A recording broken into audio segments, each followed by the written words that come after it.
Hi friends, இன்னைக்கு என்னுடைய Deepavali dress இதாங்க, நல்லா இருக்கா அப்படின்னு சொல்லிட்டு சொல்லுங்க. ஆமாம், லட்சக்கணக்கில் போட்டு ட்ரெஸ் அத்தனை எடுத்து கொடுத்துருக்குறேன். நைட்டே போட்டுக்கிட்டு தீபாவளி ட்ரெஸ்ஸா? லட்சக்கணக்கிலையா? எவ்வளவு காஸ்ட்லியான சாரி சுடிதார் எடுத்தாலுமே வந்து இன்னைக்கு ஃபுல்லா வந்து இந்த கிச்சன் தான் நம்மள குத்தகைக்கு எடுத்துக்க போகுது.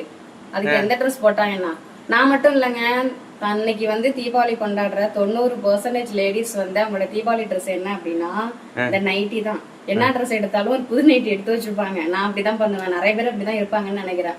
அந்த நைட்டியை தான் ஃபுல்லா வந்து தீபாவளி ட்ரெஸ்ஸா போட்டுக்க வேண்டியது. ஏன் லக்காங்க போட்டு சமைக்க வேண்டியதானே? இந்த கிச்சன் வந்து கிச்சன்ல சமைக்கிறதுக்கு வந்து இந்த உகந்த ட்ரெஸ் அப்படின்னா இந்த நைட்டி தான். அந்த நைட்டி போட்டாதான் நாங்க ஒரு பெண்ணாவே உணர்வோம். அவதான் சமைக்கிறதுக்கு இன்ட்ரெஸ்டா இருக்கும். யார் யாரெல்லாம் இந்த மாதிரி இருக்கீங்க அப்படின்ட்டு மறக்காம கமெண்ட்ல சொல்லுங்க. நான் மட்டும் இல்ல, நிறைய பேர் இருப்பீங்கன்னு நினைக்கிறேன்.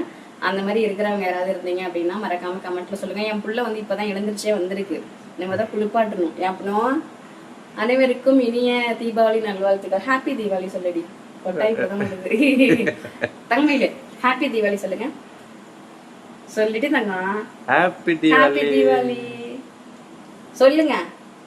நைட்டு சொன்னா கொஞ்சம் லேட் ஆகும் ஒரு தூக்க கிறக்கத்துல இருந்து தெளியறதுக்கு. ஓகே, பாய்.